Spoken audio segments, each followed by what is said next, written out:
Morning. It's my great honor and privilege to be able to introduce Jessica Hooten Wilson, who is the Louise Cowan Scholar in Residence at my very own University of Dallas. Really very delighted to have her at our university. She earned her BA from Pepperdine, her Master of English from the University of Dallas, and her PhD in Theology and Literature from Baylor.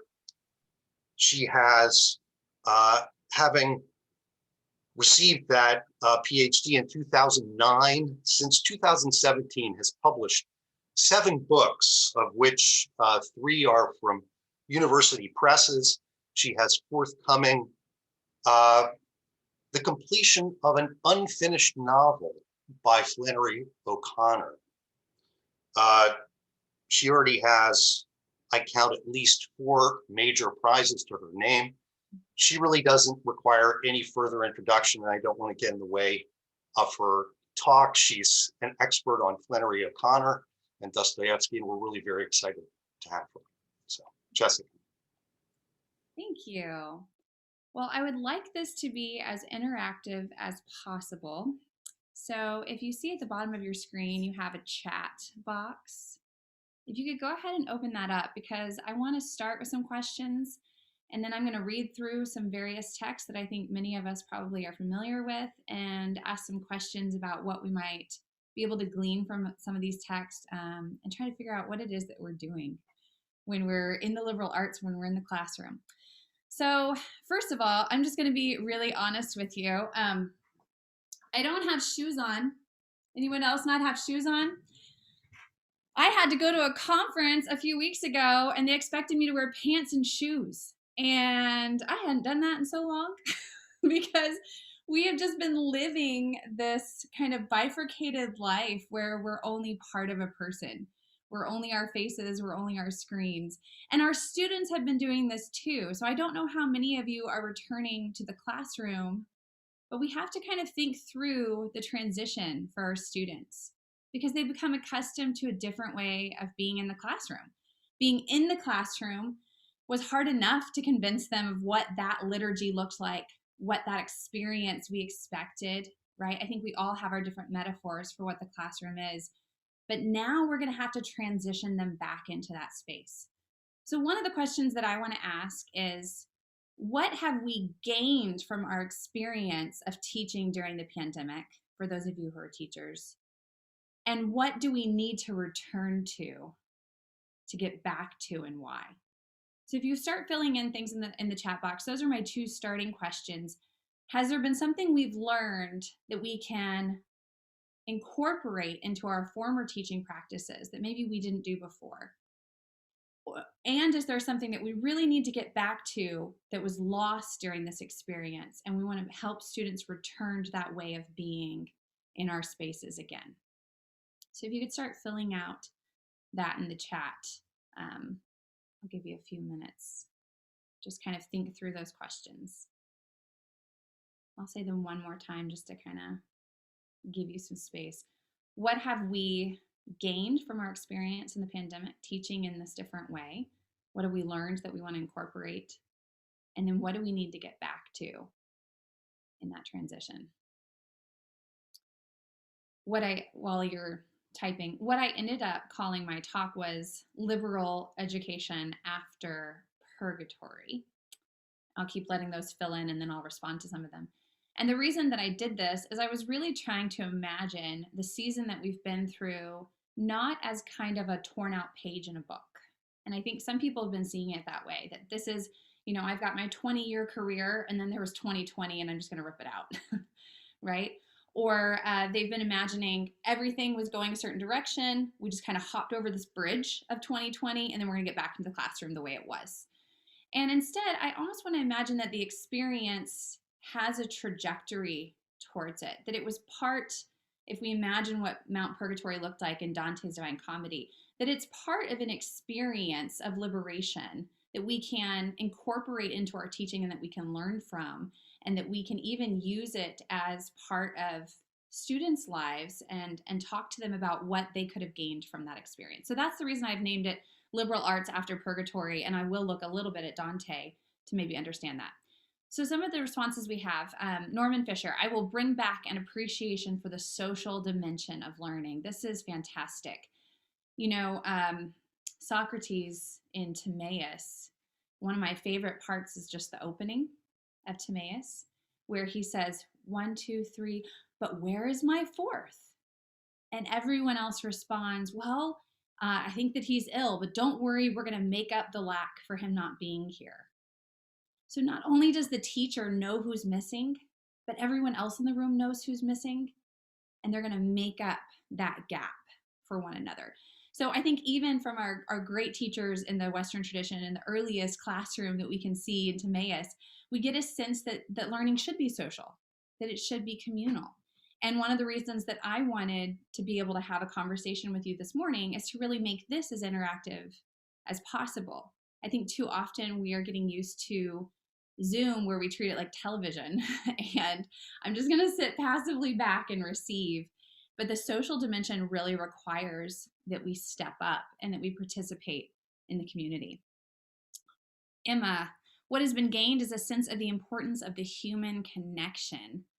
And we've lost, it is hard now to maintain a sense of humor.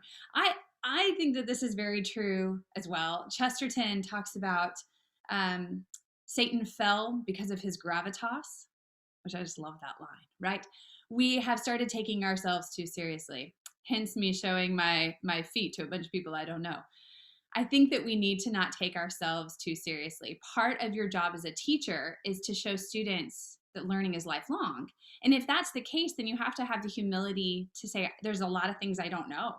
And that means, as I tell people who are training to be teachers, it means looking foolish in front of a lot of people because you're learning too.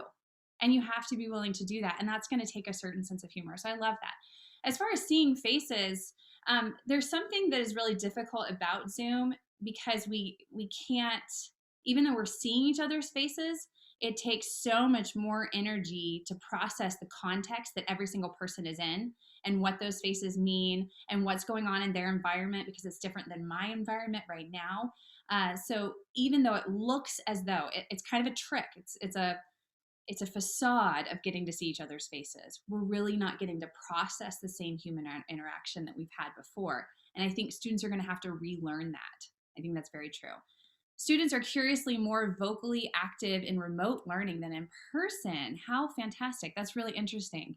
And how to transfer this into the on-ground class. Now, I wonder what that would be that they've been more talkative in the Zoom environment. It's interesting. I wonder if it's a matter of, wow, do they think that they're getting, like, they're on the stand, right? Like, whereas in a classroom, maybe they're lost among other students, but here it's almost like they have their own platform. I wonder how to model that in the classroom and what it is that they're gaining there. A lot of people are saying very similar things about the social aspect again. So how do we imagine our classrooms and why is the social part necessary? Let me return to the idea of Dante's Purgatory. So on Mount Purgatory, what is the goal of his journey? Over and over again, Virgil says that it's towards freedom. And some of the texts that I want to look at today, I want to talk about what that freedom looks like. We call them liberal arts for a reason, right? They should be liberating. And this liberation should be twofold. It's not only for Dante himself, but once we see when he gets to paradise, he receives the call then that the liberation he has received, he should go back and not be a too timid friend of truth, but help liberate others with the truth that he has received. So when we're imagining this freedom that we're hoping to bring our students through the experiences of our classes, I think we need to imagine that twofold definition of freedom.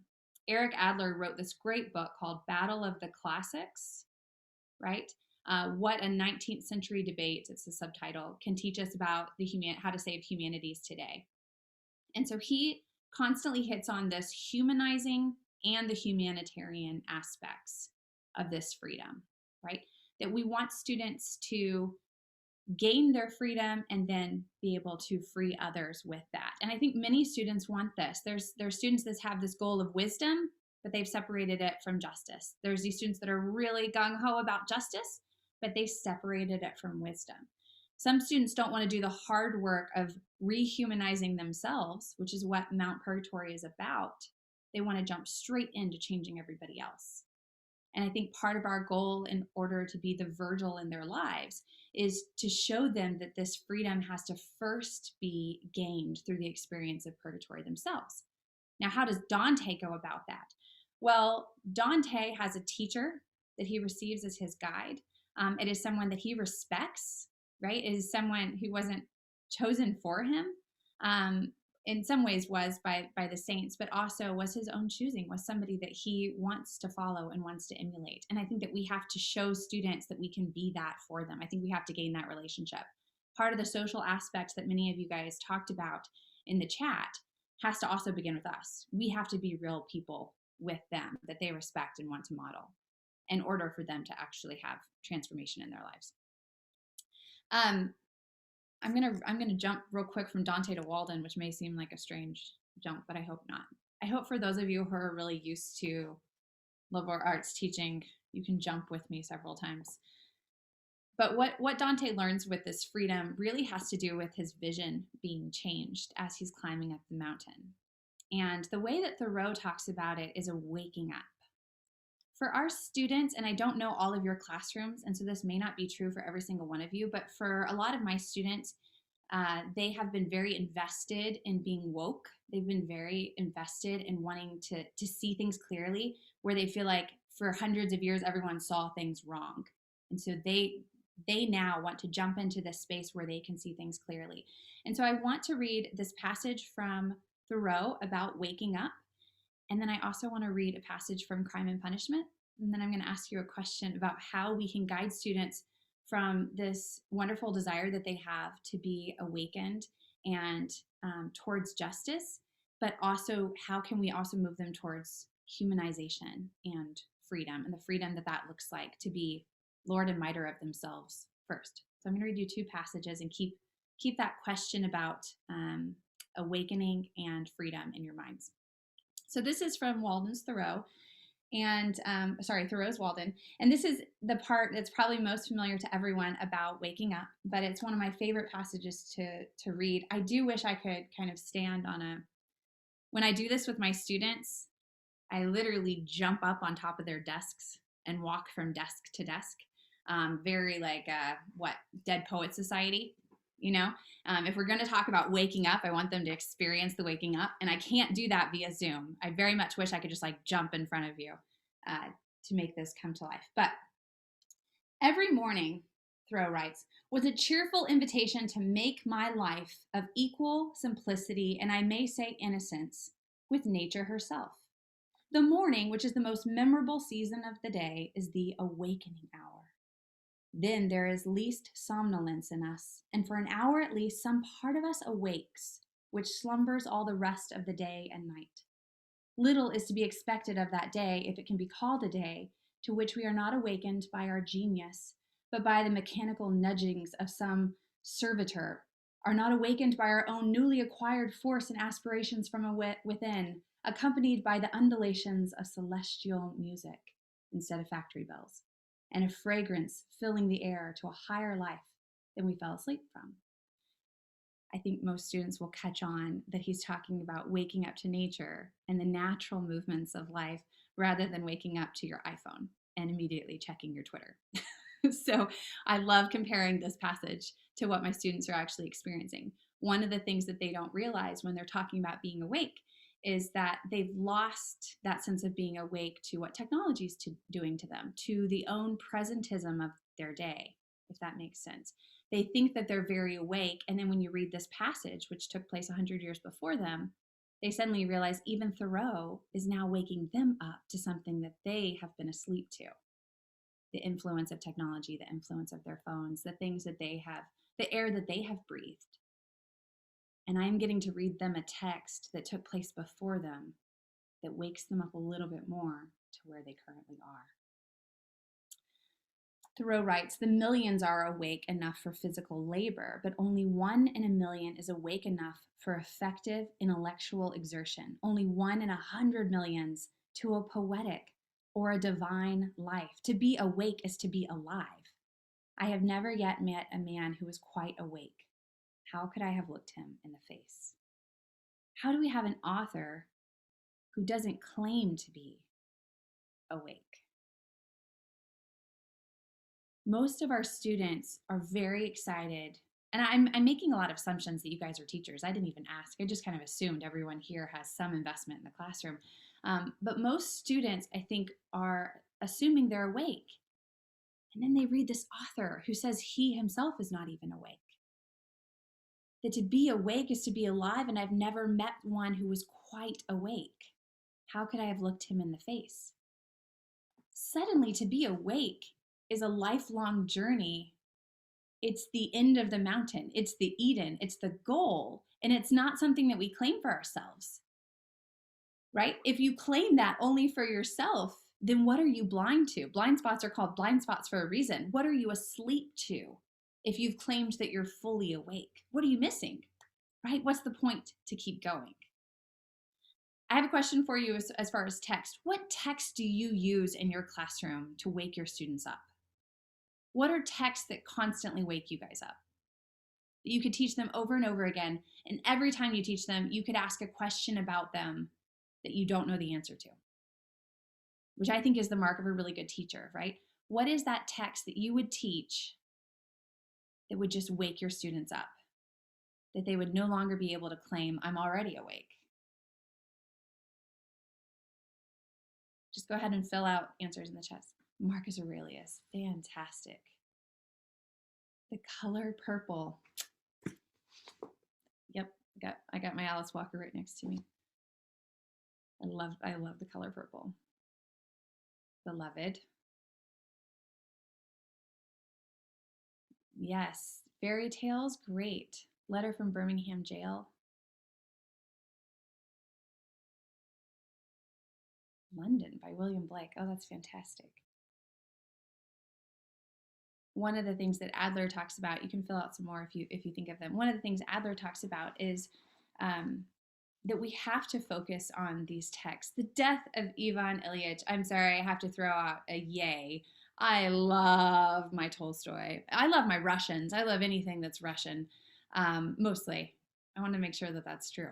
But I love most Russian writers. And that one, Death of Ivan Ilyich, man, bringing students to face their mortality is so good because they think they're invincible, especially, right? 20 to 24, they just think they're invincible.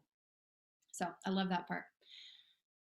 One of the things that Eric Adler talks about in The Battle of the Classics is this idea that we have to focus on the content. And I think so much, I don't know about your universities, but a lot of times universities talk about the things the liberal arts do for what kind of training or skills are accomplished, so that the liberal arts, all content becomes a means towards another end, right? To teach the students to critical think, to teach the students to write better, to teach the students how to read better, reading comprehension. And they don't focus on what the content is actually doing, that in and of itself, there's something good there. All of you are testifying to these texts that wake you up and that wake up students and that you can turn to and constantly ask questions of. So the social dimension, you were talking about having a social class, well, you have a social dimension even in the text that you're teaching, right? You're getting to know Tolstoy better. You're getting to know Plato better. And these are relationships that we want students to see so that the content doesn't become a means towards gaining some skill, and therefore it can be replaced with any book. But instead, that this content really matters, right? That it tells them something about themselves that maybe they didn't know. If you've read Alan Jacobs' Breaking Bread with the Dead, he talks about the necessity of breaking bread with the dead, right? With having this social relationship with those who have gone before us. And one of the reasons for that, I think our job as teachers is to show students that a story began way before they existed and they're playing a part in it, and it's going to continue after them. I think we have to put them into this context in which they don't just see their own individual lives as a beginning and end that I'm in control of and that I'm framing and that I'm deciding what it is, but they are part of not only just their classroom, but they're part of a story. As Chesterton said, we shouldn't discount all those voices that came before us just because they have the inconvenience of being dead. right? Instead, we need to remind students that their community is not only the people that are sitting right next to them, which is so important. Their community is not only the teacher that's standing before them, but their community is full of those who are coming after and who have come before. And that's part of what we're doing when we're introducing them to Nietzsche and William Blake and so forth, right? We're getting them out of this idea that they're autonomous authorities unto themselves. I'm going to read this passage from Crime and Punishment, and I want it's going to sound very familiar to our current lives. And I think that students are going to be able to hear this connection to our moment. And yet this book is written in 1866, right? So students who think that they only need to live with things that are currently relevant, that they can currently use for themselves, what happens when you read them this story and they see themselves in it, and they start to make these transformations, these applications? Okay, this is at the very end of Crime and Punishment. I'm sure you're familiar with the story. Raskolnikov is in prison. He gets really sick, and it's during Lent and Easter. He's spending it in the hospital. Recovering, Raskolnikov recalled what he had dreamed about when he was feverish and delirious. In his sickness, he had imagined the entire world condemned to some terrible, unheard of pestilence, advancing on Europe from the deepest of Asia. Everyone was to die, apart from the few, the very few, who had been chosen. This new bacteria had appeared, and this microscopic organism was entering human bodies. But these organisms were actually spirits endowed with intelligence and will. That's where we changed direction from COVID, by the way. People who took them into their bodies became possessed and went mad. But never ever had people thought themselves as intelligent and as certain of the truth as those who had been infected. Never had they considered their verdicts, their scientific conclusions, their moral convictions, their beliefs more unshakable. Entire villages, towns, and peoples were infected and driven to madness. Everyone was panicking. No one would listen to anyone else. Every person thought that he alone possessed the truth and found the sight of others a torment. He would beat his breast and weep and wring his hands, and no one knew whom to bring to justice and how. No one could agree on what was bad or what was good, or whom to charge or whom to acquit, and people were killing one another out of spite. It's kind of a violent, dark conclusion, but it goes back to a lot of what I was saying about Walden. Here's the humility of Walden saying, "Whom yet is that awake?" Right? It'd be one among millions that could be that awake, and I wouldn't dare to look him in the face. There's a humility to seeking out the people that are awake versus what happens in Crime and Punishment. I'm just going to show you the cover of the book because I think it's illustrative of this, right? Blood and gore. Versus what happens when people claim that they are the ones who are awake, right? They know everything. They have nothing to learn from these texts. They are their own arbiters of what's good and what's right. And then the bloodshed, even if it's only social media bloodshed, right? There's the attack of the wolves on social media.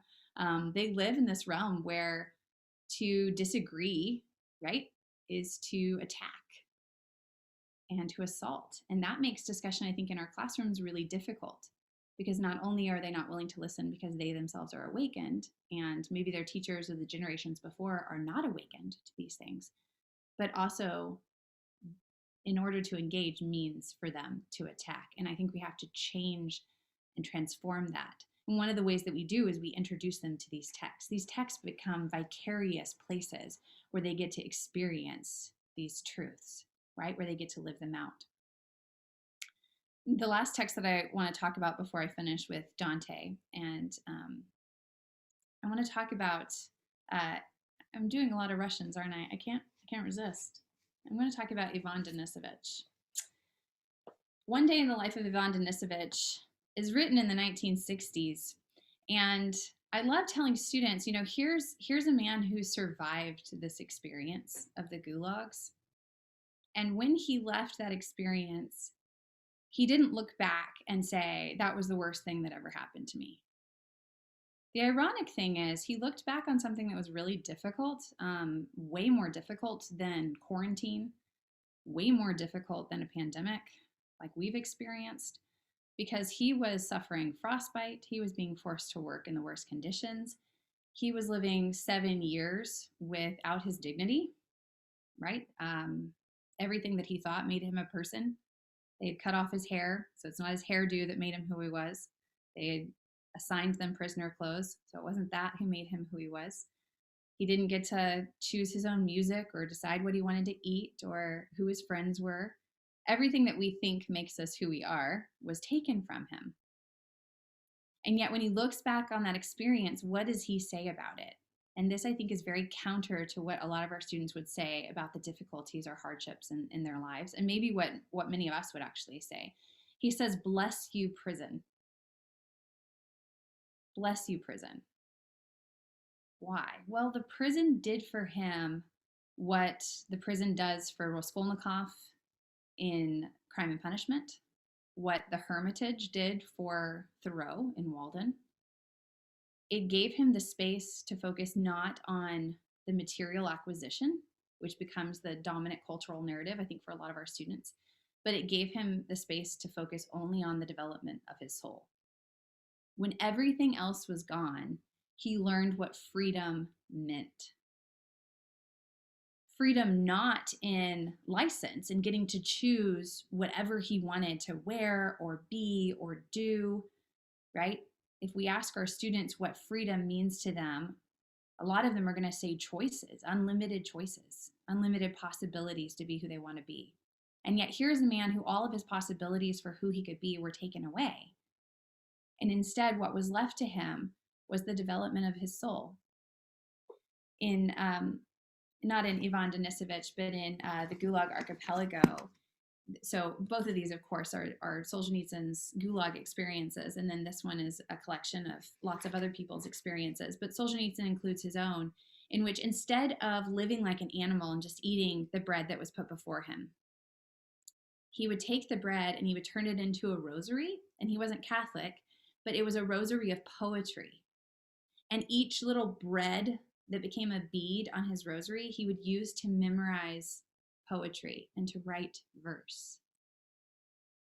Can you imagine that liberal education could be that meaningful? That when you have nothing left, when liberal education is not about getting a better job, and it's not about being able to quote more sources than the next person, but it's actually about freeing the soul and developing the soul in that way, that he's memorizing poetry because it's what keeps him alive and awake and keeps him himself in prison.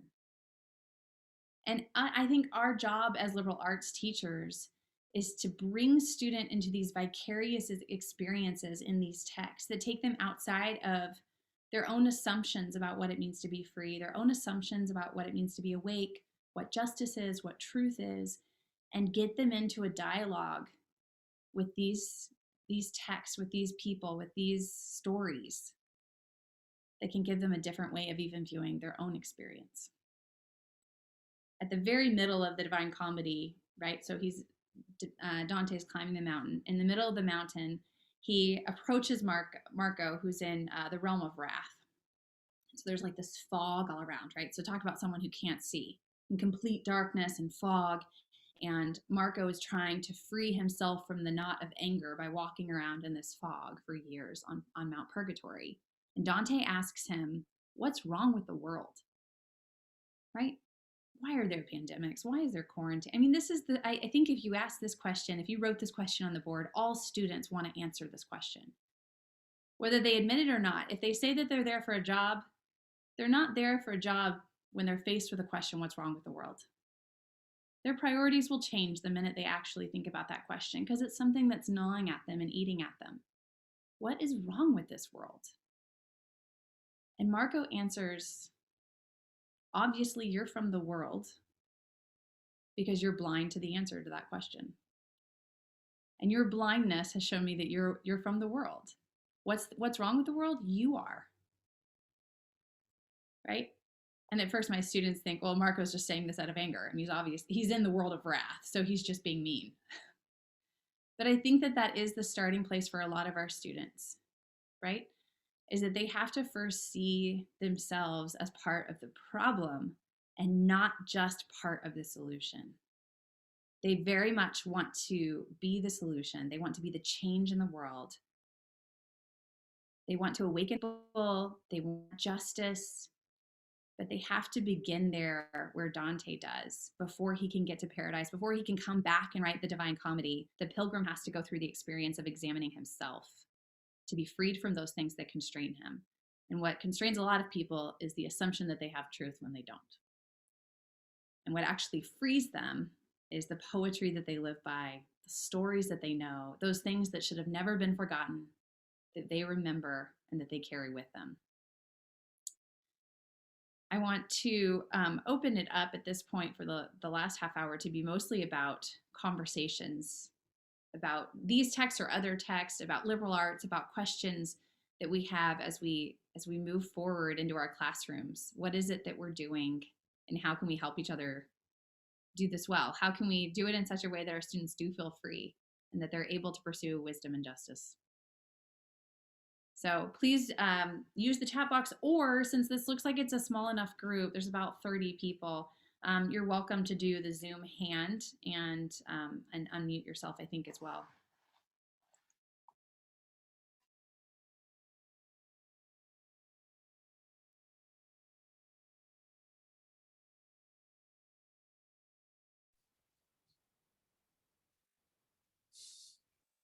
Does it allow you to unmute?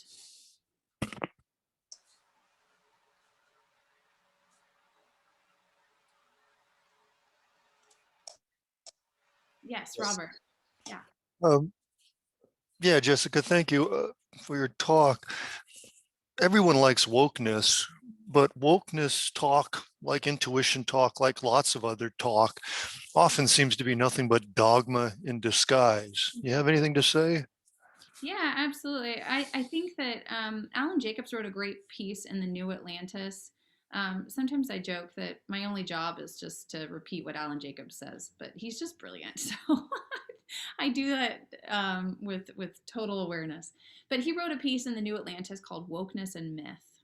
And I think the inspiration for wokeness, especially in a lot of the students I've seen, is so good. I mean, they want to be awake. They don't want to be walking around like zombies. So this idea that they could be awakened to something is what's exciting. And I think we just have to tap into that with students and show them what full awakeness could look like. And it's not something that you can ever claim because it's a process. It's an unfinished process in this life. That what we think we're awake to today, we might have to wake up to something new in 10 years or 5 years or 20 years. That life is about constantly trying to be awake to things, and that we're never, because of our culture, we're never going to be fully awake, right? We're not going to be living without blind spots. Every single person is going to be constrained by blind spots, and most of us don't know what those are. And that's not what Jacob says. That's what I was saying. But what Jacobs is saying is that what happens when wokeness becomes a myth is that the myth then dominates so that you can't reason with some of the claims that seem to come from wokeness. The claims are not reasonable claims, right? They're reasonable, but they're not being asserted as rational arguments. They're being asserted with mythological or metaphorical language, right? You have to be cleansed from those ideas. You have to, you're being defiled by the other ideas. So there's a myth that's actually affecting whether you're a clean or pure person, right? Or you're being defiled by the cultural lies. And that's hard, because then you're not just engaging ideas with other people. You're either attacking them, defiling them. It's an emotional. You've made everything emotionally charged, rather than to be able to debate ideas. Whereas I remember when I was in school, I loved the challenge. Right? I loved fighting about ideas. I loved it when everybody would get so passionate that there was like bulldogs in a classroom. It was so fun. I thought that was thrilling, trying to figure these things out. And now I find if I lead a conversation and I go into my bulldog mode, Well, not only does it throw a lot, I've taught in Protestant classrooms mostly in the past, and it throws a lot of my Protestant male students for a female to get bulldogish about ideas, because that's not their cultural background. So they just think she's being mean, right? Like they can't see it as anything but a lack of kindness to get passionate and excited about ideas. And so I think that's when you're talking about dogma, that's what you're probably feeling, is that it's like people are making this an emotionally charged belief system rather than just rational engagement of trying to know truth. Scott, we can come back to that too if you want to, Robert. But yeah, Scott. Just a sec. There we go. I unmuted. As always, Jessica, it's always a pleasure to listen to you speak. You're so fluid, and you're so capable at using all the different resources that a liberal arts education offers to not only you but to the students. It's just simply a pleasure. I do have a question, and because it's a pleasure to listen to you, I'd be interested in some of your thoughts on this. You had been speaking at one point about your job as a teacher, and what you noted was that, after all, this is something that had preceded us in the classroom long before and will continue long after. So myself, I would call this an enterprise, a human enterprise. And I'm interested in how to put this. We could talk about some of the students, our lovely A students, will become teachers just like us. And then we could talk about the students that we hope will continue to be interested in liberal arts education and continue to be interested in something like a life of the mind. However, almost all our liberal arts students actually don't go into education. Mm-hmm. And the life of the mind that they will use is, I'm not complaining, but it's in other enterprises than our own educational one. So when you're teaching these works and you see all these different kinds of characters out there with different ambitions, okay, what kind of approach do you take, or what have you found, maybe would be a better way of putting this. What have you found their enterprises are? Maybe you've already named them, justice and truth, but my experience is that an awful lot of them are seeking, hopefully, some careers that they will find we'll just let it go as a fulfillment. I don't want to speak any further. Yeah, sure. So in Solzhenitsyn's 1973 Harvard address, he really scandalized everybody, right? Because he stood up in front of Harvard and he said, all of you scholars think that you're free, but you're trapped by the trends of your discipline. Mm-hmm. And all of you students think you're free, but you're all trapped by material acquisition, right? Really, the ones who are free are the ones who don't have a spiritual poverty, but have a spiritual richness, even if we have material poverty, right? And so it was just completely scandalizing. I mean, Solzhenitsyn lost a lot of favor after that grand speech.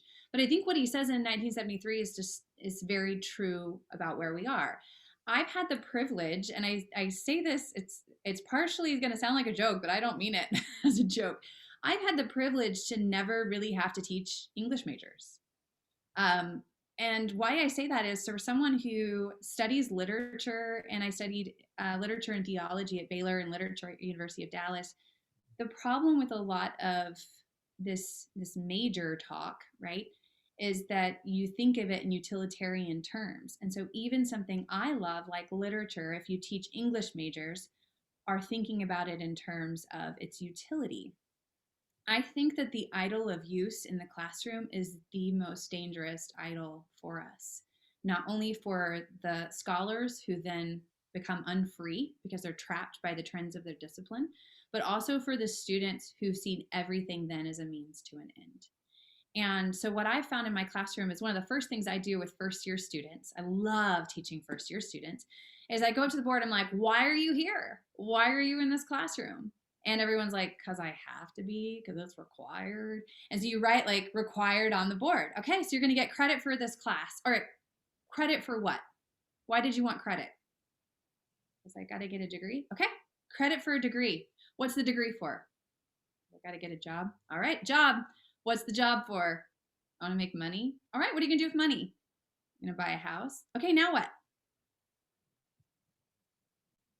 Crickets. I'm like, and then you die. Right? Okay, so you have taken this class and now you are dead. Do you think there's another trajectory? Like, do you think there's another way of being in this space that has a larger purpose and a larger goal than acquiring a house and car and dying? Because a lot of them try to do the, like, I'm going to have a house because I want to have a family. Well, guess what? You get to have a family even if you don't own a house, right? Like, those things are not actually means to that end. And instead, what if we diverge from that narrative and we think about, what are we reading in this class? What questions do we have that the time we use in this space could begin to answer those questions? What are the things that you worry about? What are the things that you fear? What are the things that you love? What do you hope for? Right? And we start going through some of that, and we talk about how Augustine might be a really great resource then. Lewis might be a really great resource for that. Alice Walker might be a really great resource for that. And we start so we change the narrative in the classroom by first admitting the false narrative that they've bought into, and then transforming it. Now, I just haven't, I don't teach major classes. I haven't in the past. I've always taught these kind of, like, they're called, the core or general ed or whatever. But I've taught these classes where most of my students are majoring or they're pursuing different disciplines. They can go be utilitarian in those specialties. That's fine. I don't have to teach those specialties. I get to teach them, once they've amassed the great fortune that they desire, how do they spend their money? How do they vote? How do they spend their time? What do they do with that time? How do they help other people?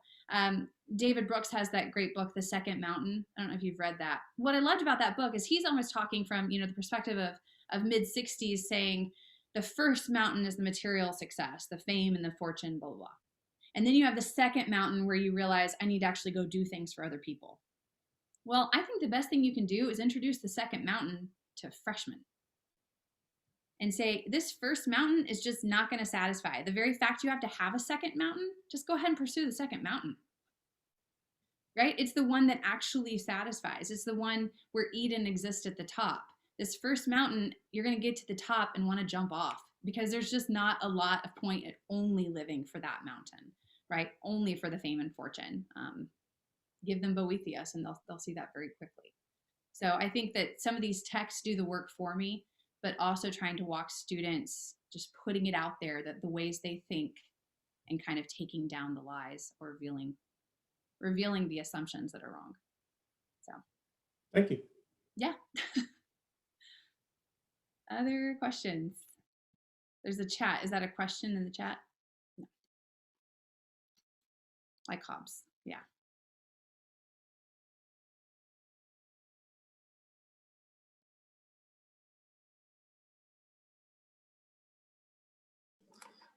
I wonder, hi, Tim.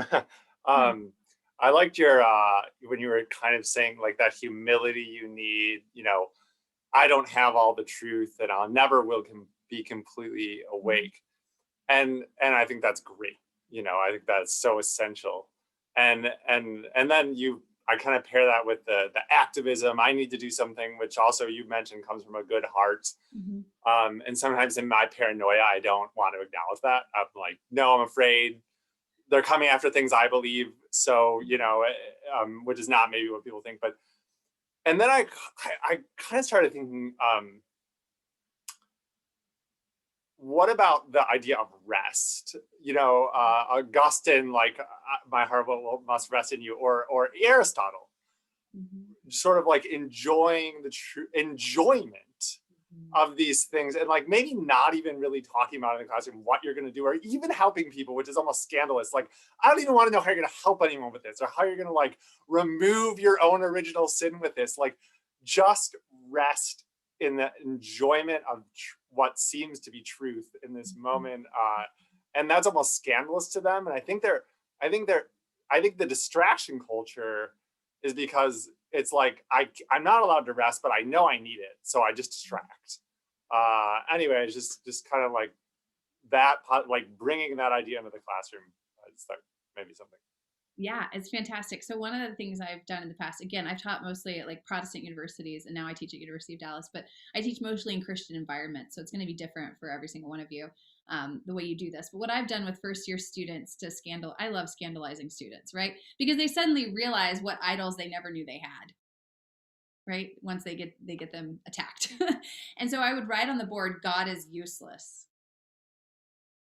Oh, you should see students flip out, right? I mean, they all came from Protestant universities. Some of them may have even been warned that like professors are going to come after your faith. And so here's a professor writing God is useless on the board, and they just go nuts. Like, no, how could you say that? Blah, blah, blah. Well, what starts to come out in the discussion is that for them, that was something problematic to say because use is a god. It wasn't really a problem that God is useless. It's that you made use not useful, right? In that moment. So you desacralized their exaltation of use in that moment. Because God is useless, right? If you believe in a God, it should not be a God that you use for anything, or else it's not a God, right? God in and of itself should be like the end of things. And most Western theologians would say this, like God should be the end. So once they start recognizing that, then they can distinguish, I often give them Augustine's De Doctrina Christiana, right? The difference between use and enjoy. So then we go through their classes and we talk about what things are to be used and what things are to be enjoyed, right?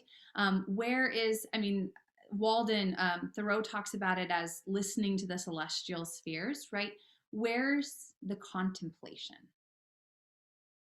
And Joseph Pieper has that great book, Leisure as the Basis of Culture, in which he points out that leisure comes from our word schola, school, that it used to be that school was that place of leisure, that the end of these things was contemplation. That was the highest goal, and all else was a use towards that contemplation at the end. And so that's essential to my classes. A lot of times and again, the liturgies of the classroom, one of the things I was hoping to get you to start thinking of as we thought about what we need to take from this plague learning and what we need to return to is that space for contemplation that you don't really have on Zoom, right? Because you're required to be here and be interactive. It would be totally weird if you kind of like zoned out and had a moment of silence. Everyone would be like, wait, is it not working? Did she just freeze? What just happened? But in the classroom, you can read a poem and that's it. And wait and just let it be. And so I actually have a lot of space in my classes that is just open to reforming students, that not everything that we do in class is about activity, that part of what they're here for is to enjoy these things. And Plato talks about what is learning, what is education, but to learn what to love. So there has to be a lot of space in the classroom to learn what to love and how to love, and not just what to use. So I think that's really important, Tim. And I definitely, I make a lot of space for that in my classroom. I love that. And then just a brief follow-up, because you mentioned like you'll never really have the truth. And I think they could almost get, oh, well, this is futile. Like back to the first mountain for me, because I'll never have the truth. And they already told me so. It's sort of hopeless, endless searching, which does not speak to heart very well. Like search forever. Like I'll go back to the first mountain and get some money and a nice car. But then if it's like, well, maybe the truth will possess you. And then like, oh, okay, it's not something I need to go get. I can just enjoy it and rest in it, and it can have me sort of. Right. Oh, that's great. Yeah, the receptivity. No, I love the way you talk about that. I had a teacher in grad school talk about it as asymptotic. So he would always draw a graph, and he would say, if you're never searching, you're like way over here. Like you're never anywhere near the truth. But if you're searching, like you're getting closer and closer all the time, right? It's like the asymptote on the graph. And so you're always getting closer and closer, and you want to be doing that, getting closer and closer to the truth rather than like floating out by yourself in space. So, yes, Jay. Well, this makes me think of a couple of experiences with core teaching, teaching Augustine's Confessions. Mhm. I got to the end and was successful in convincing them that as definitive as it might seem, that Augustine is still questioning at the end of the Confessions. And I had students respond very negatively to that. So what is the big deal? You know, you're giving us somebody who still doesn't know. And they respond the same, and it's exactly the response that you get from Montaigne also. And I felt so sort of successful that I'd achieved what I wanted to impart, and it was interesting the response that one can get. Yeah, again, the scandalizing. You're making me wish being in the classroom. I would sometimes start my, I think it was my junior class in integrative humanities by having them write down all the things they know. And I'd give them like a minute on the clock, write down everything you know. And then I would start attacking everything they know, like even basic assumptions, you know, the way Descartes would, where it's just like, oh, you're here? You know you're here? How do you know you're here? And just, you know, you just play with that move. Like C.S. Lewis would say, you tear down the jungles, but then you irrigate the desert, right? You don't just tear down the jungle. But I think it's so important too for that to happen for a lot of our students right now, because they are so used to possessing the answers. Just the fake feeling of the phone having all the answers. They feel like they have all the answers in their pocket. And so just that moment of questioning and getting to ask them and make them feel like it could be a lifelong journey, that they will never get to the full answer, I think is important for them, right? That pursuit.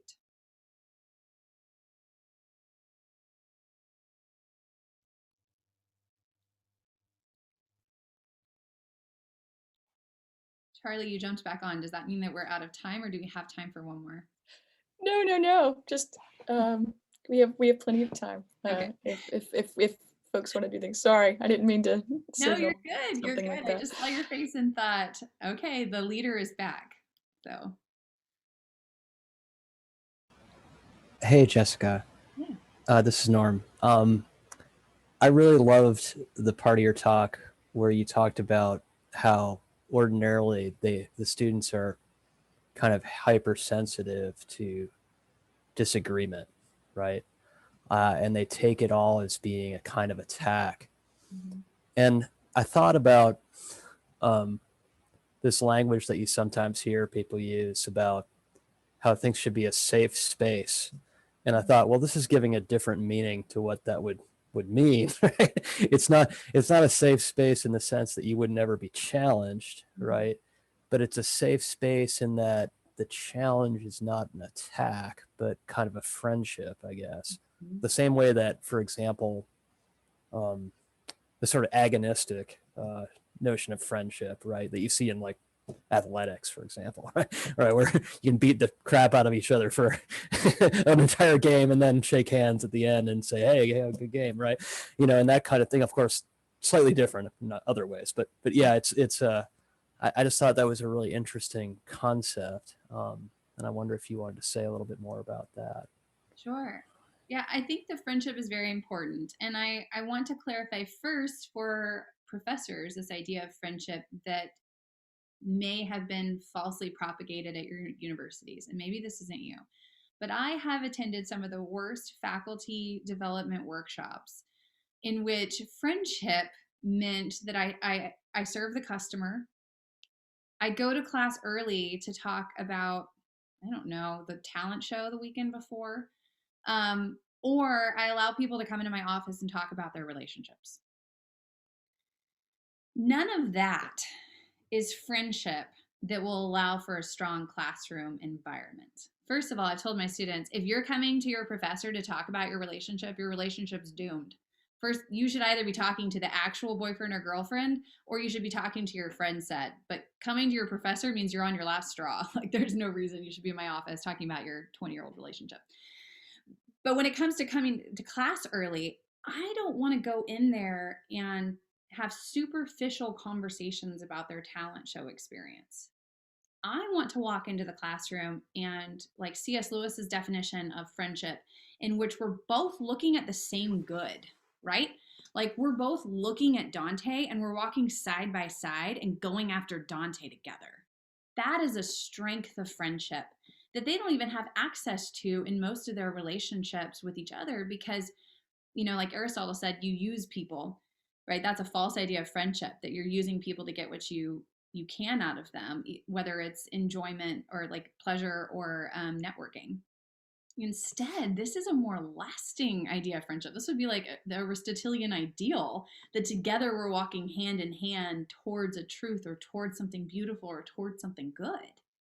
So in order for it to be a safe space, you have to have that kind of friendship with your students. They have to trust that you are there to be part of the process of liberation in their lives.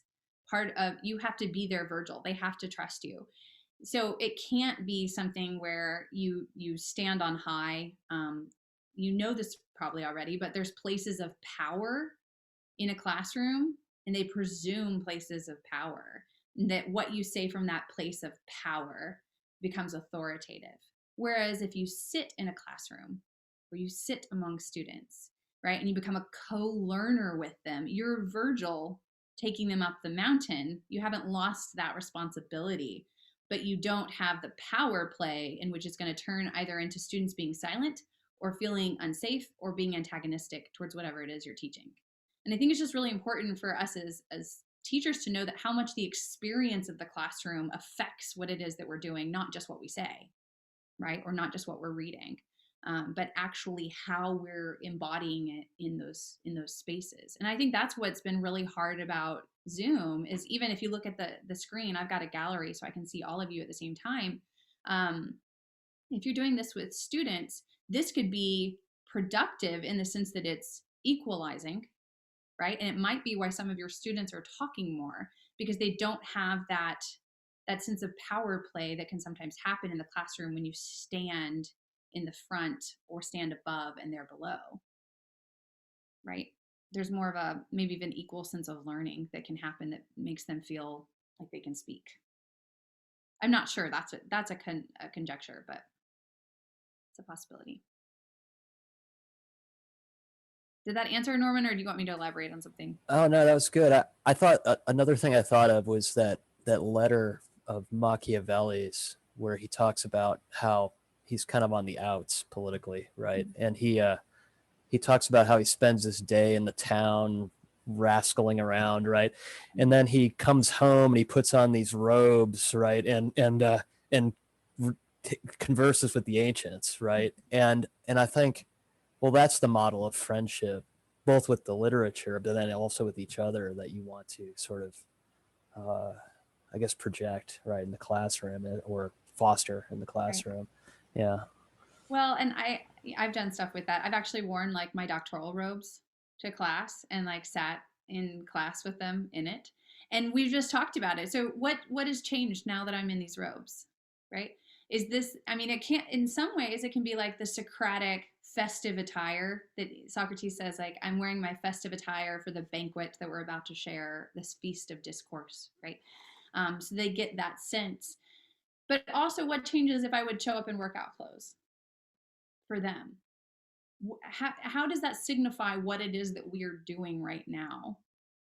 And so I love doing that with students, so they get a real sense of the significance of what it is that they're being called to and asked to do in this environment. And almost they need to imagine me the whole semester in the doctoral robes sitting among them. I'm ready for the Feast of Discourse. I'm dressed up for this. I'm excited for this. And I want to participate in it. So never underestimate the power of costumes in a classroom. One of my favorites is I've dressed up as Queen Elizabeth and sat up on high, and I made them perform Shakespeare for me. That was delightful. So, yeah, I think we really have to make these things come alive. Dante's Purgatory, of course, begins with here again, the dead lines rise to life, right, or something like that. The dead poetry rises to life. I think we have to make these things come alive. Other questions?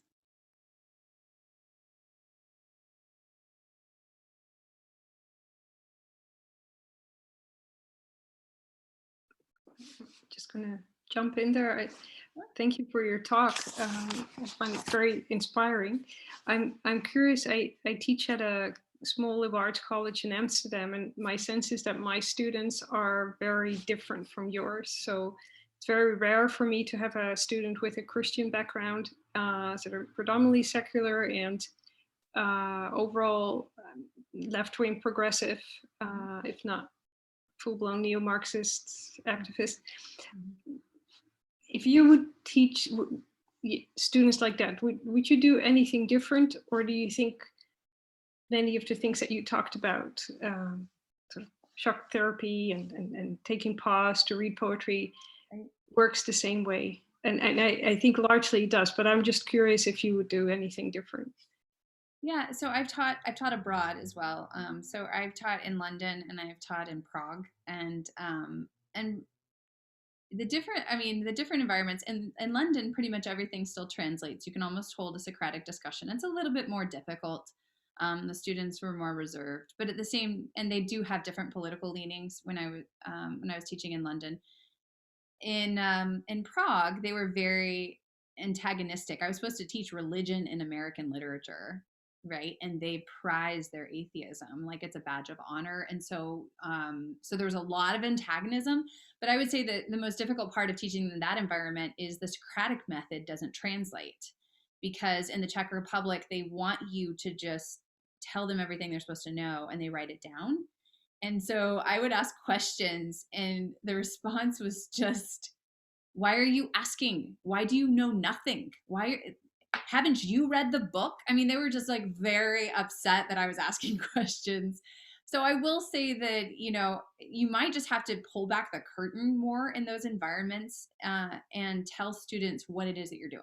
So I'm going to ask questions because I think it has this neurological effect. I think it has this communal effect. I think it has this educational outcome. And pull back the curtain, say what those assumptions are, and then lead the class in that way, because you're trying something that they don't know what it is you're doing. And that helped for me to readjust and be able to hold courses the way I would normally have taught them in America. And then they get experience for a semester, this crazy American teacher that taught so differently than what they were used to. So, but I enjoy teaching abroad for that reason. So I've taught elementary school, junior high, high school, grad school. I've taught everything. And what I've noticed is that when you're teaching younger kids, you have to adjust your teaching style because they don't know how to modulate their learning styles to fit you. Whereas when you're in the college classroom, they've had such an experience of different teachers that they can adjust if they want to. It's about will at that point. They can adjust their learning style to fit your teaching style if they desire. But what happens is if you've taught long enough, you can also change to fit numerous learning styles in the classroom. And that way you're meeting different students where they are and not expecting all of them to be the same, even as they experience information or process learning, which I think is important. So I see a hand. Yes, I don't know your first name. Hi, it's Layla. Layla. Thank you for your very interesting talk. I guess I just have a comment or maybe a question about the Socratic method, because I'm actually, I was an international student and I teach here in the States. And I just feel like, do you think there might be some benefit in balancing that with lecture? Because I feel like sometimes I think back to my graduate school experience at UGA, and some classes I felt like all we did was just have a conversation, which is beautiful. But I really felt like I had to wonder what I have learned from these like Yale, Princeton educated scholars. Just any thoughts on that? So I really try right now in my teaching to balance it. We have a lot of conversation. I do a lot of questioning. I really value that. But then I also always have like at least an hour devoted to a text where I'm telling them, this is the background, this is what people are saying, this is why I think it matters. And then we talk about it. Yes, absolutely. I think it depends on what the goal is for the learning outcome, because lecture can be really productive when you're trying to disseminate information, essentially, right? And so when you're trying to just make sure that they have the context, they know the history, you don't want to do a Socratic method like, can you guess what year this was written in? I mean, that's not going to be helpful. But if you have something where you're disseminating information, you're giving them the context, you're empowering them to really participate in the conversation, then it can be very useful. One of the things your liturgy of the classroom, right? The order in which you do things should constantly feel like there's a rhythm, but that you can change the order of that rhythm so that students are engaging in different ways at different times. For example, if I was going to go into a classroom and teach Dante, there's something to be said about setting up the very first day, expectations, the roadmap, the context historically, but then there's something you said for the next day to read a huge passage out loud and start pulling it apart in the classroom, right? And then maybe the third day of that same lesson, asking a big question, writing it on the board, everyone start writing your responses and let's debate each other's answers. So we've gone through the context, we've gone through the passage specifically and read it line by line. And then we're going to like the rhetoric stage of learning in which you're poetic, you're responding to it, you're engaging it. So I wish, this is why my office needs a whiteboard now that I do Zoom so much. In every learning activity, you go through these 3 stages of the trivium. You can consider it as grammar, logic, and rhetoric, the stages of learning. In the grammar stage, a lot of that can be done for our student through lecture. You're teaching them the grammars of whatever subject you're teaching. The logic is when you start asking the questions of the text, right? How does Dante act here? Why does he do this? What is Virgil trying to gain? What does this line mean? Looking at the literal meaning of the text. That's logic level. The rhetoric is the final level of learning in which they then need to have a poetic response, an artistic response. And I'm meaning that in a cognitive way too. I don't just mean creative. I mean an imaginative response that is part of their intellectual exercise, right? And they're making something of the text in that last stage. So just imagining that there's 3 levels and that your style of teaching is going to change based on which level you're in for that particular assignment. Does that make sense? That's wonderful. I've never heard of this before. I think that's kind of what I do.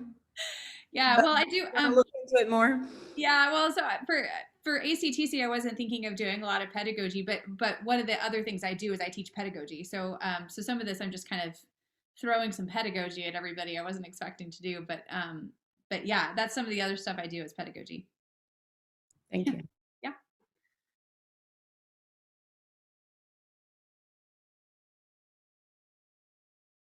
Any other questions?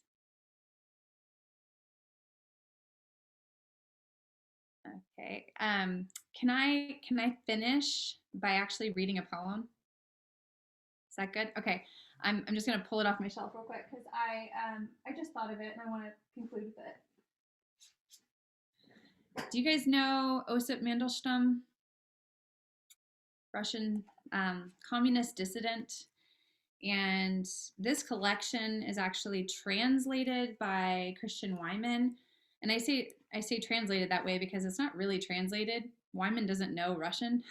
So he took a bunch of different English translations and then created poetic renderings of them, because the people who translated didn't know poetry but knew Russian. And so this is more of like a version of it. So I would like to just read this poem. Earmuff if you don't like the F word, because it begins with the F word. But the reason that I think it's really important to start with this is, especially with students, Charles Dickens always said, a well-placed dam cannot be underestimated. So there is an effect to this. You imagine a man writing in the concentration camp, and it is really important for him to communicate his anger at what's happening and refusing to bow down to the hate that it was causing in him. That's what's happening in the opening. So I'm going to use the F word, but it's so good. It's like a power play in the beginning of this poem. And I'll just end with this. Let Fly the Wild by Osip Mandelstam. Fuck this sulk. These pansy stanzas tickling doom, devil me down to the roots of my hair and further. Ah, Francois La Barbiere debonair, scout me back to the Paris of my youth. Odds are, I'm alive. Odds are, like a jockey gone to slot, there's a skip and nimble in me yet. There's a length of neck to stake, and there's cunning, and there's an animal under me running, which if I can hold on, will not stop. 31 years alive and cherry white. 31 years belong to the blossoms. Who hears them, like earthworms, jellied rain chewing through soil and the solid dead, while all of tall-sailed Moscow whips and snaps in an instant's wind. Easy, boy, impatience too is candy, and we are sulk soft, silk-kneed mild. Let's take the track early and pace ourselves until all the trapped acids trickle out as sweat, and we take time between our teeth like a bit and let fly the wild. I think that is a great poem that's almost responding to Boethius's, the sluts of despair, and instead saying, I'm not going to give in to that. I'm not going to give in to that despair. I'm going to take it by the reins, and I'm going to let the wild fly. So thank you very much for your attention and your time this morning. I hope it was beneficial. I am reachable by email if you want to continue the conversation or you didn't get a question answered or anything like that. So thank you very much. Thank you.